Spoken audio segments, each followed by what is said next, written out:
Merci d'être venu avec la chaleur, avec tout ce qu'il y a. C'est un livre fantastique que j'ai découvert.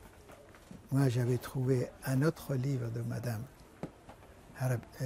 Nahabetian avant, Enquête sur la mort de l'Ayatollah Kanouni, qui est-ce qui l'a tué, que j'avais trouvé fantastique, un vrai roman policier, un thriller même, je peux dire.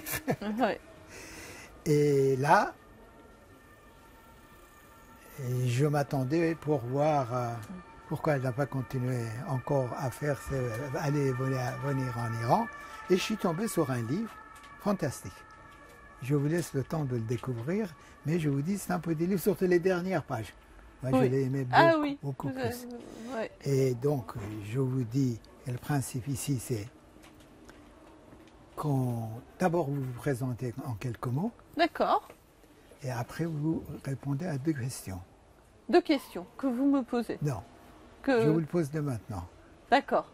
Pourquoi ce livre? D'accord. C'est quoi ce livre? Ok. Vous avez à peu près 30 minutes, 40 minutes pour tout ça. Et après, on parle avec les gens, le public. La réunion est filmée et ça se remet sur la chaîne de YouTube de la librairie. D'accord. Où il y a des centaines, sinon de temps en temps des milliers de personnes aussi qui le regardent à distance. Super. Même malgré toutes les restrictions de l'accès à l'Internet, il y a des gens qui arrivent à trouver sur le YouTube ces trucs et après on a des réactions. Ah, c'est super. Voilà, je vous en prie. Eh ben, merci beaucoup. Donc, je suis Nayeri Nahapetian. Je suis journaliste et écrivaine. Donc, je travaille pour un magazine qui s'appelle Alternative économique. Et jusqu'à présent, j'ai surtout écrit des polars qui se passent en Iran. J'ai écrit 5 ou 6 romans policiers qui se passent essentiellement en Iran. Et mon dernier livre, Quitter Téhéran, est un récit autobiographique. Alors, je vous raconte un petit peu ma vie. Je suis née à Téhéran dans une famille arménienne. J'ai quitté l'Iran en août 1980 après la révolution islamique pour les raisons que j'explique dans le livre. En fait, le livre est un peu une enquête sur pourquoi on est parti dans ces circonstances, pourquoi je suis partie seule avec ma mère alors que mon père est resté là-bas. Mon père est resté en fait coincé là-bas parce qu'il était Mamnoul Khurouj, il n'avait plus le droit de sortir du pays pour des raisons que j'ai essayé de clarifier après devenu adulte. Et c'est un peu l'objet de ce livre.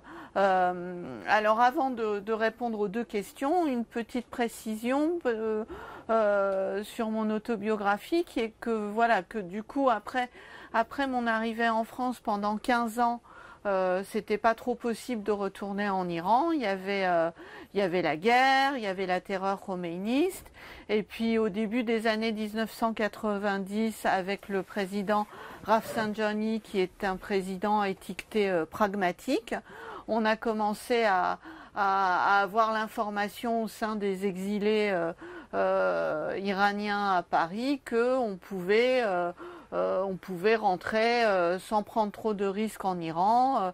Le pays s'ouvrait aux devises étrangères et donc aussi aux exilés iraniens. Et à ce moment-là, moi j'étais en train de terminer mes études, je suis allée en Iran et je suis devenue journaliste de cette façon puisque j'ai fait des reportages en Iran à une époque où il n'y avait pas beaucoup de Français qui allaient là-bas.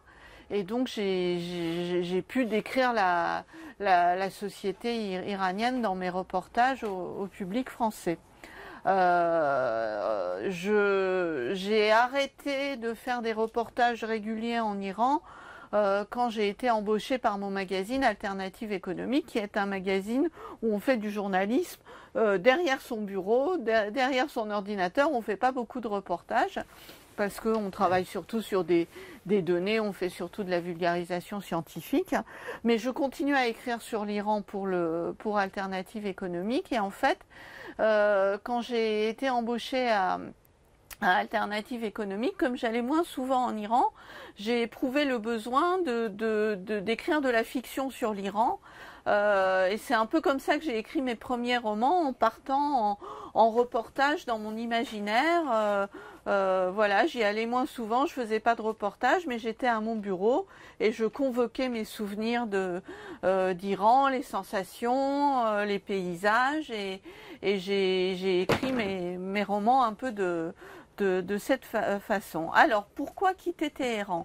C'est une bonne question parce que c'est quand même très, très différent de ce que j'ai pu écrire précédemment, puisque c'était vraiment clairement avec le meurtre de l'ayatollah une fiction, et puis ensuite Dernier refrain à Ispahan, c'est une histoire de serial killer à Ispahan, et après ça j'ai écrit des romans qui se rapprochent plus de l'espionnage et qui parlent du programme du nucléaire iranien. Mais j'avais sur mon ordinateur des fragments autobiographiques que je collectais depuis un certain temps, et j'étais pas du tout sûre de vouloir en faire quelque chose. Mais à un moment, j'ai eu l'idée d'organiser ces fragments sous forme d'enquête, sous forme de cette enquête que j'ai menée pour comprendre pourquoi mon père est resté coincé en Iran alors que ma mère et moi, on est venus en France. Donc à partir du moment où j'ai eu ce fil rouge, où j'ai trouvé ce fil rouge, le fait d'organiser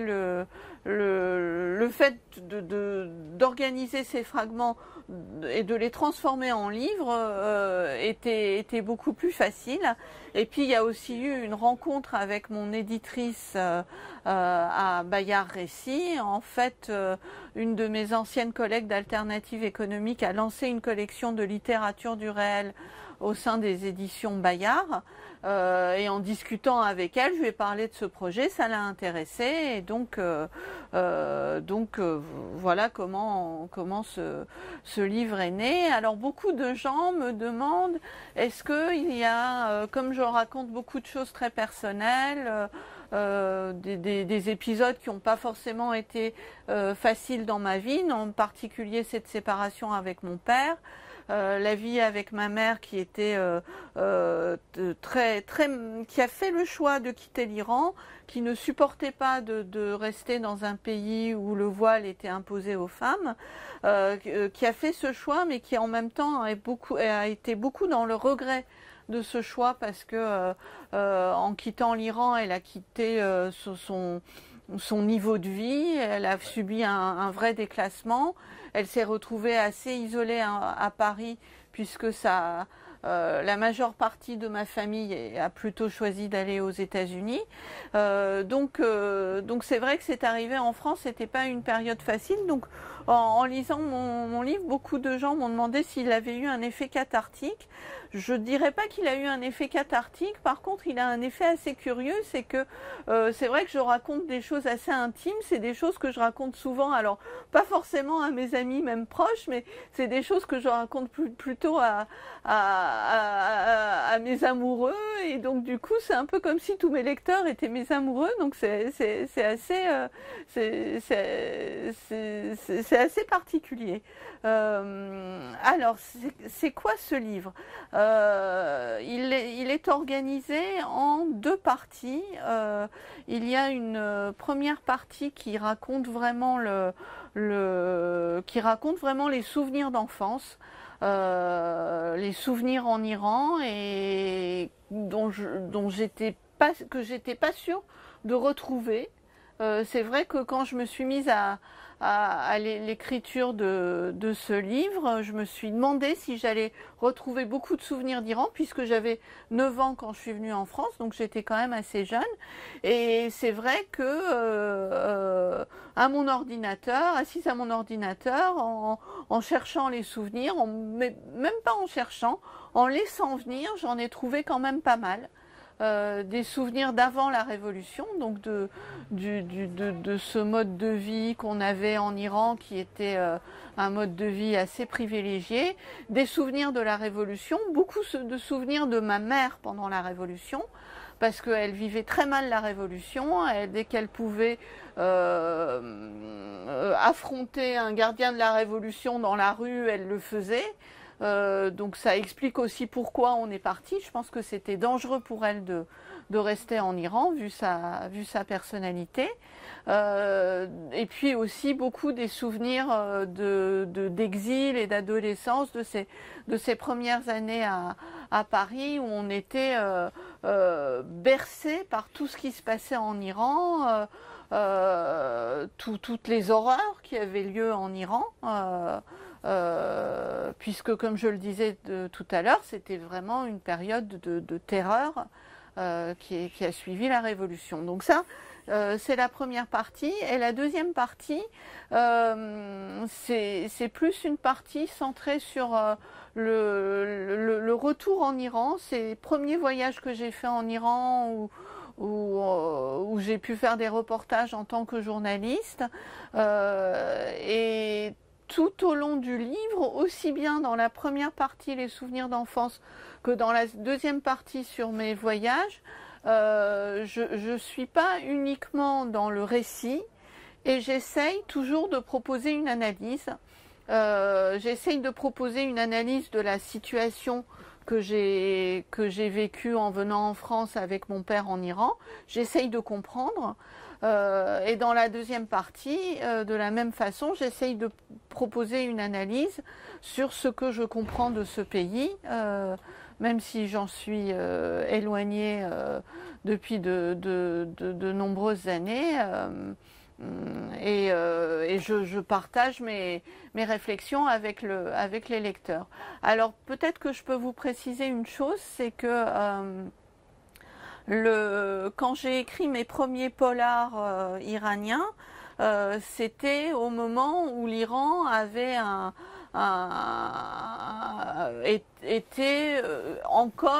les réformateurs avaient encore beaucoup de poids en Iran. Donc j'espérais, malgré le fait que j'ai écrit un livre qui s'appelle « Qui a tué l'ayatollah Kanouni », ce qui est assez provocateur, j'espérais malgré ça pouvoir retourner en Iran. Et des amis iraniens qui ont lu mon roman à ce moment-là, avant la publication, m'avaient dit « enlève ci, enlève ça » pour être sûr que je puisse retourner là-bas. Simplement, mon premier roman est sorti. Peu après, il y a eu la fraude électorale qui a écarté Mir Hossein Mousavi du pouvoir et ramené Ahmadinejad pour un deuxième mandat au pouvoir. Il y a eu le mouvement vert, il y a eu la répression du mouvement vert, et à ce moment-là, j'ai senti que ça devenait beaucoup plus compliqué de retourner en Iran. Mon ami Bita qui est là a dû quitter l'Iran peu après. La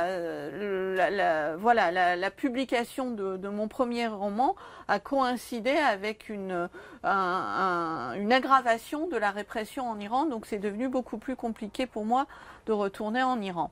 Quand le président Rouhani a été élu en 2017, il a fait une déclaration en disant aux exilés qui se trouvaient à l'étranger, en France, aux États-Unis, en Europe, il a fait une déclaration en disant qu'on pouvait rentrer en Iran sans risque.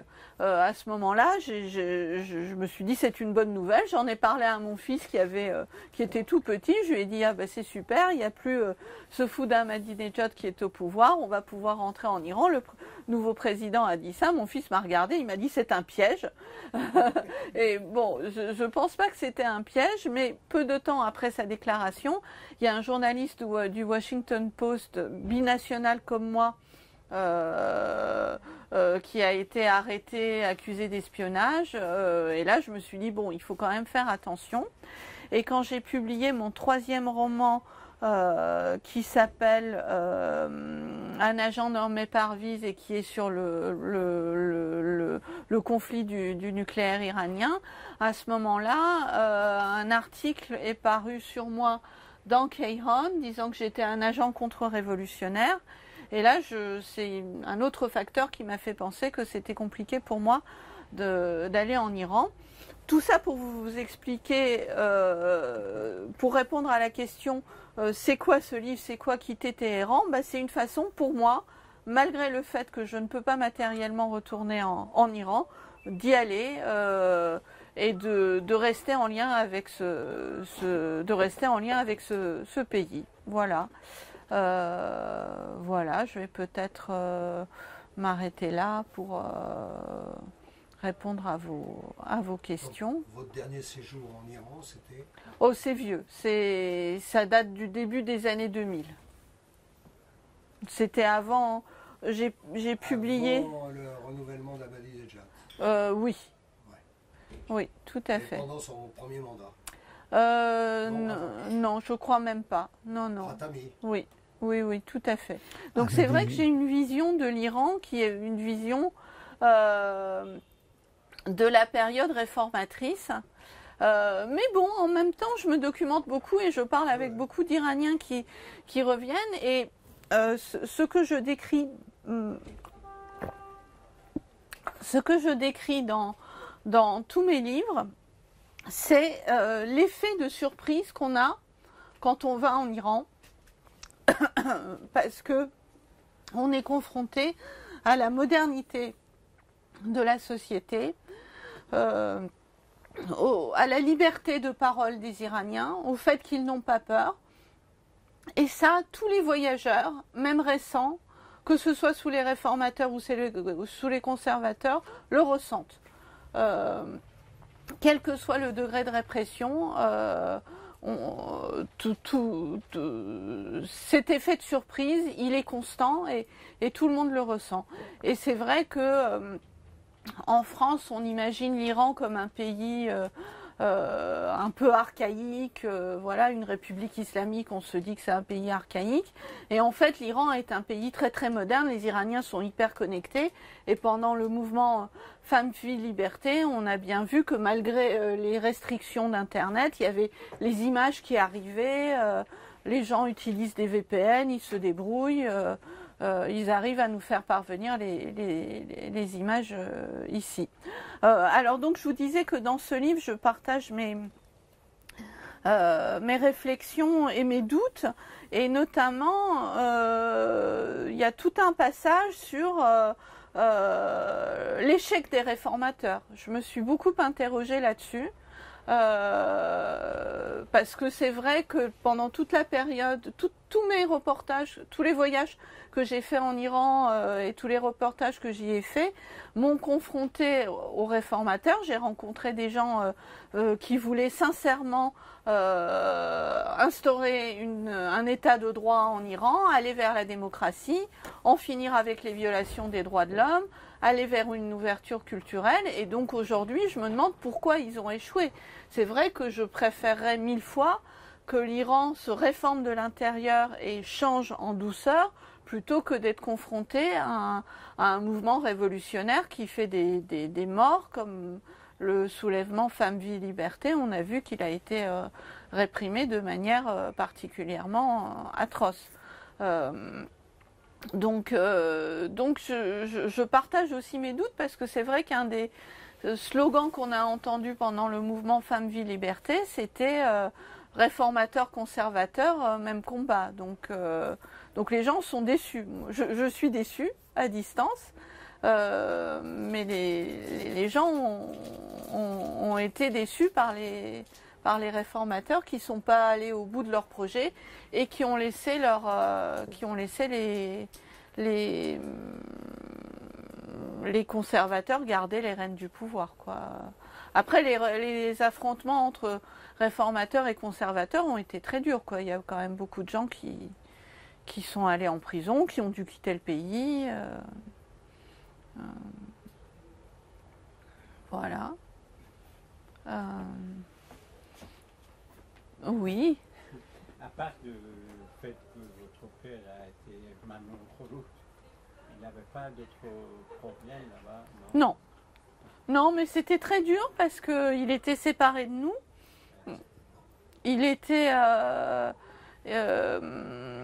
le régime lui disait... En fait, il avait des visas pour venir en France. Il avait une autorisation de sortie. Il allait jusqu'à l'aéroport et là, paf, il se faisait refouler parce qu'il était sur une liste. Voilà. Et ça a beaucoup usé sa santé. C'était très difficile pour lui. Mais il n'a pas eu d'autres problèmes, il n'est pas allé en prison, etc. C'est pour ça que je me suis beaucoup interrogée dans le livre, parce qu'il ne représentait pas une menace pour le régime. C'était pas non plus un Iranien très riche, et parce que le régime avait peur que les Iraniens riches sortent des capitaux du pays, c'était pas non plus le cas. Donc je pense qu'il a été visé parce que c'était le chef de la communauté arménienne en Iran, et que c'était une façon pour le régime de faire un exemple et donc d'intimider beaucoup de monde en s'en prenant à lui. J'ai connu beaucoup d'Iraniens enfin beaucoup, mais parce qu'ils avaient des activités en Iran, des activités commerciales, et ils ne voulaient pas quitter le pays, ils faisaient partir leur famille, mais ils restaient en Iran pour continuer leurs activités, principalement commerciales, éventuellement indépendantes. Voilà. Donc, est-ce que c'était son cas?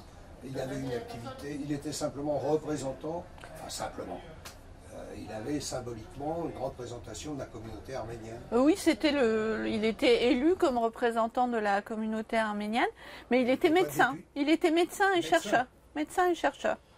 Mais bon, il était quand même assez âgé. Il y a une grosse différence d'âge entre mon père et ma mère. Donc ma mère était déjà assez âgée quand elle est partie. Elle avait 49 ans.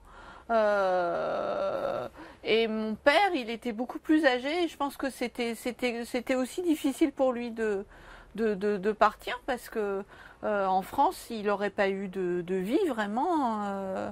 En Iran, c'était quelqu'un de très respecté, Il était important dans la communauté médicale. Bah oui, il était, oui. C'était un chercheur aussi, donc il avait un représentant de la communauté arménienne en Iran a une importance particulière pour le pouvoir. Il n'était pas député. Non. Non, il n'était pas député. Responsable de la communauté arménienne. Oui, tout à fait. La communauté arménienne en Iran, au point de vue historique, géopolitique, a une importance. Et pour la République islamique, cette importance est restée le même qui était à l'époque du Shah, le même qui était à l'époque du Qajar. On a besoin d'une certaine manière. Je m'excuse si je me trompe, dites-moi. On garde une belle emprisonnée, ça sert. La communauté arménienne sait bien qu'il reste en Iran. Ça permet pas mal de rapports de force avec le pouvoir qui est à Istanbul, qui que ce soit. Hein, avec le pouvoir qui est avec Moscou, qui que ce soit. Mais il n'y a pas d'animosité particulière à l'égard des Arméniens comme chez les autres voisins. Vous ne trouvez absolument pas le massacre qu'il y a eu en Turquie, en Iran. L'Arménien, même à l'époque safavide, la transhumance forcée des Arméniens vers l'Iran, c'était une autre manière qu'un exil forcé. Et ils avaient, la preuve c'est que vous allez à Ispahan, vous avez encore l'église arménienne, la communauté arménienne. Superbe quartier d'ailleurs. Alors tout cela, Très ça chic, fait maintenant. Que le pouvoir islamique aussi, après un certain temps, s'est rendu compte de l'importance d'avoir une certaine forme de contrôle malgré soi-même sur la communauté arménienne. Est-ce que je me trompe? Oui, tout à fait, c'est tout à fait exact. Et là, ça continue encore aujourd'hui. Bon, après, beaucoup d'Arméniens sont partis quand même. Il y avait une communauté de 300 000 personnes en Iran avant la Révolution. Donc il n'y a pas eu de persécution des Arméniens par les Iraniens après la Révolution, mais il y a quand même des discriminations dans la loi qui disent que la vie d'un musulman vaut plus que la vie d'un chrétien, par exemple, quand on doit verser des indemnités après un accident de voiture. Il y a des métiers qui sont fermés aux chrétiens. Alors les Arméniens ont encore leurs églises et peuvent même produire du vin pour le boire dans leur culte. Donc s'ils ne le vendent pas aux musulmans, mais évidemment ils sont du coup, les Arméniens sont du coup à la tête de tout un trafic. Mais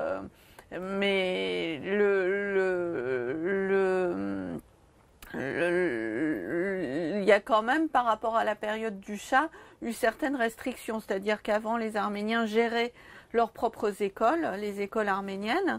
Et après la Révolution, il y a des directeurs musulmans qui ont été nommés dans les écoles arméniennes avec l'obligation d'avoir un enseignement islamique.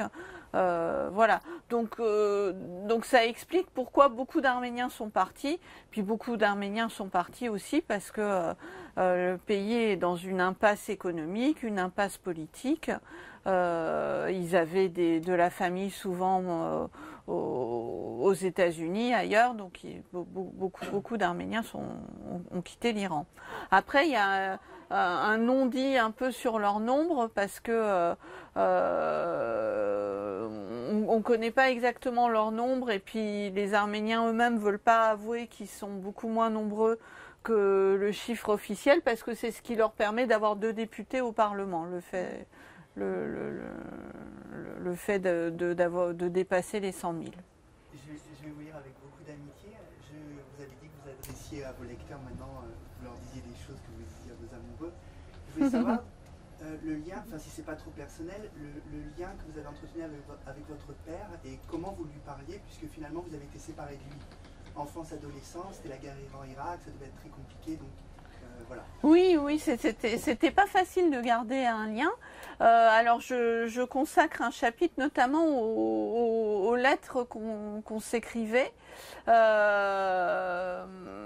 C'était pas facile parce que comme je vous le disais tout à l'heure, le fait de ne pas pouvoir sortir du pays a beaucoup affecté sa santé et il a fait plusieurs AVC et il n'arrivait plus à écrire. Donc du coup, moi, je continuais à lui écrire. Puis je lui écrivais en arménien parce qu'on ne pouvait pas imaginer que ce soit autrement.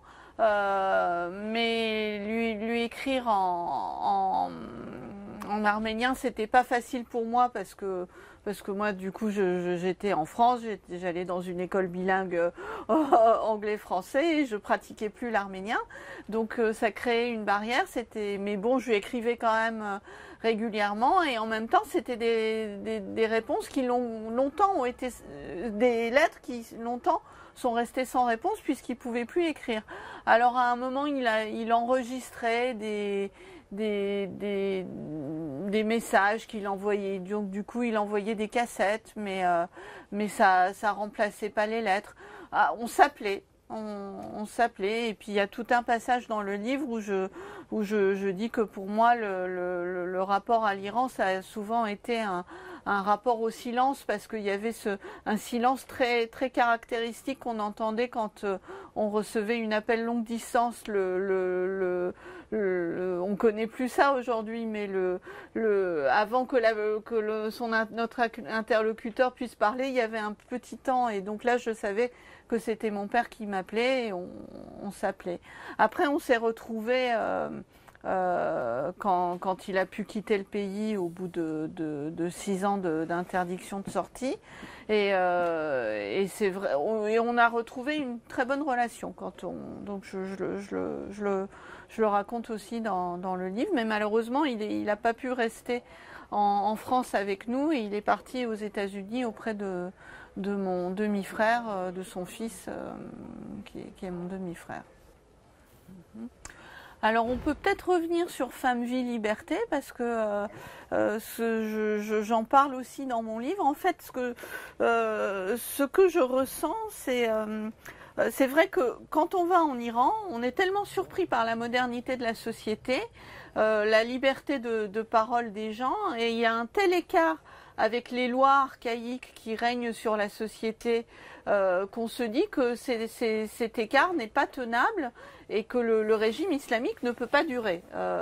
En 2009, quand il y a eu le mouvement vert après la fraude électorale, quand j'ai vu qu'il y avait des millions de gens dans la rue, je me suis dit, ça y est, c'est la révolution, le régime va être renversé, je vais pouvoir rentrer en Iran, et ce que j'attendais est arrivé. Mais ça n'a pas été le cas, il y a eu une répression extrêmement violente, dure, et quand il y a eu le mouvement Femmes, Vie, Liberté, je me suis dit la même chose, je me suis dit, ça y est, c'est la révolution, le régime va être renversé, je vais pouvoir rentrer en Iran. Et de nouveau, là, on a été confronté à une répression atroce avec des enfants qui ont été tués, des jeunes qui ont été condamnés à mort, etc.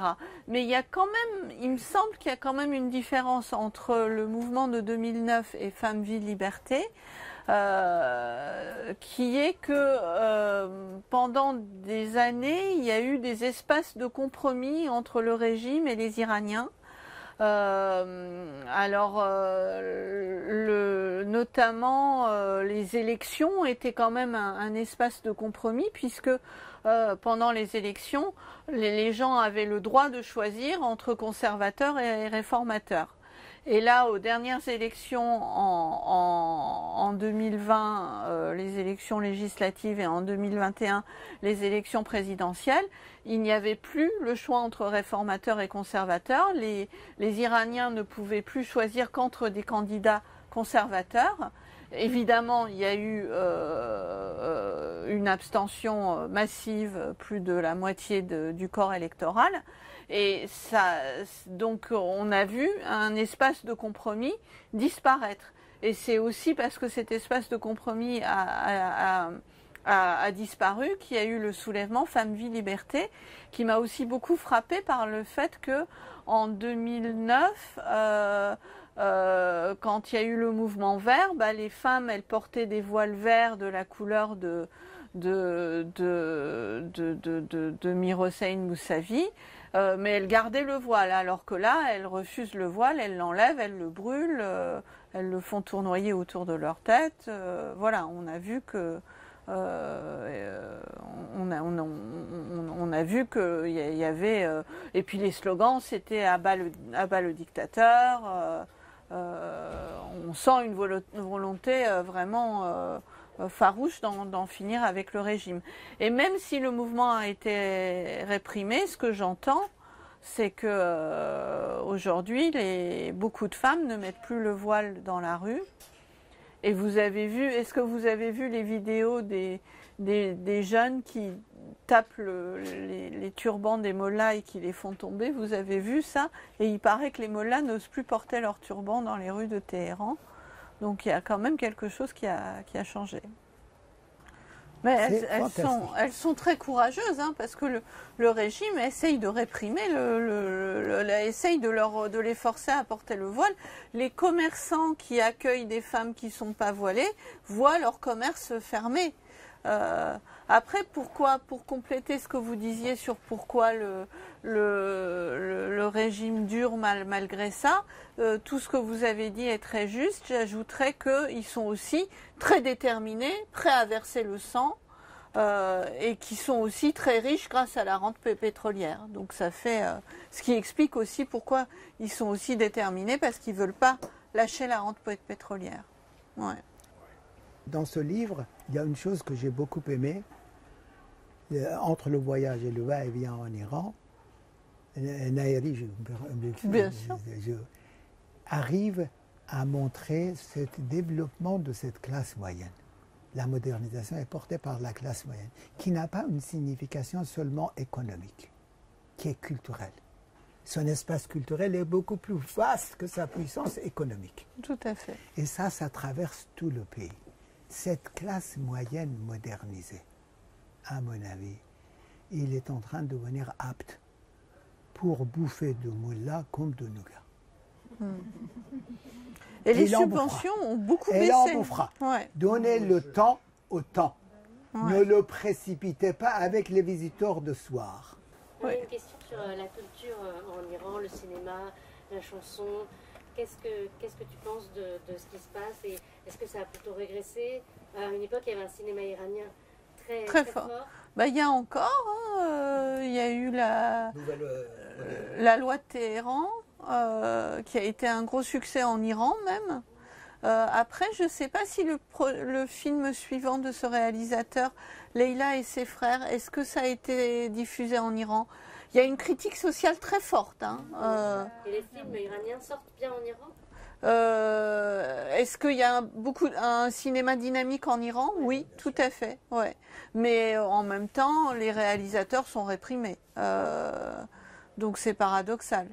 Mais c'est très paradoxal parce qu'ils ont des aides de l'État pour faire... il faut des autorisations pour faire des films. Non, c'est vrai que le dynamisme du cinéma iranien est très étonnant. Très étonnant.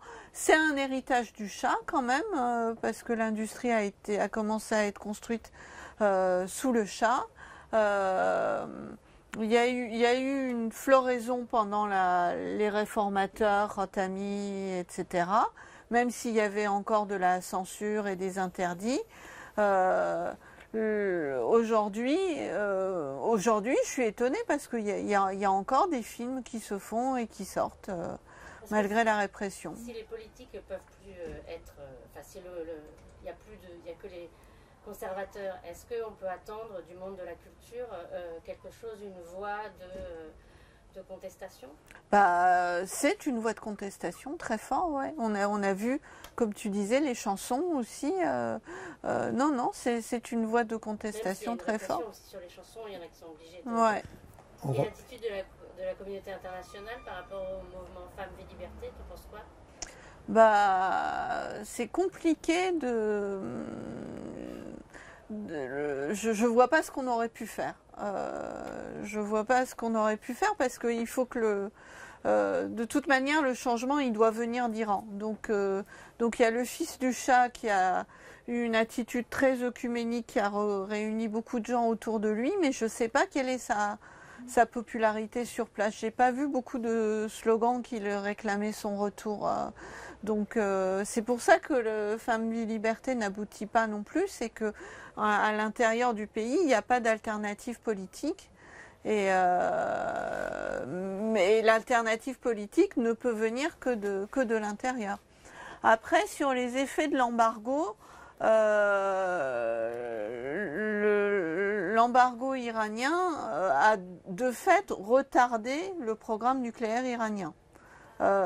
Mais les principales victimes, c'est la population iranienne, et le régime iranien a pas du tout été fragilisé, et les gens qui sont au pouvoir ont continué à s'enrichir en vendant leur pétrole à la Chine et à l'Inde. Donc je dirais pas que l'embargo est efficace. Et puis, comme je le disais tout à l'heure, moi j'aurais vraiment nettement préféré que le régime iranien se réforme de l'intérieur plutôt qu'un mouvement révolutionnaire sanglant. Et là, l'embargo et l'impasse économique que ça crée, les mécontentements que ça crée, ça mène plutôt à une situation révolutionnaire. Vous dites vous préférez. J'aurais préféré. Vous aurez préféré. Ouais, j'aurais préféré. Je vous dis quelque chose de ferme. La situation politique iranienne ne changera que par une évolution de l'intérieur. L'enquête sur l'assassinat, ça a été sorti quand? Oh là, c'est 2009, je crois. Ah, 2009. En 2009, on ne faisait pas encore ici des réunions pour lecture. Ah, c'est dommage. Et vraiment, je l'ai lu à l'occasion de un peu plus tôt, quand on avait invité il y a 2 mois. Ouais. Et c'est magnifique. Mais ce livre, d'une certaine manière, du fait même qu'il est autobiographique, ce n'est pas seulement la fiction, c'est authentique, il y a des moments même très intimes. Je n'aurais pas pensé qu'un écrivain de polar prendrait la plume. Et j'ai dit toujours, les bons écrivains, leur premier roman est moitié ou même 2 tiers autobiographique. Ça, c'est un livre après qui devient autobiographique avec une sincérité fantastique. Les dernières pages chapeau pour la sincérité d'écrivain. Ah oui, c'est gentil, merci beaucoup. En tout cas, merci d'être venu. Merci d'avoir été là.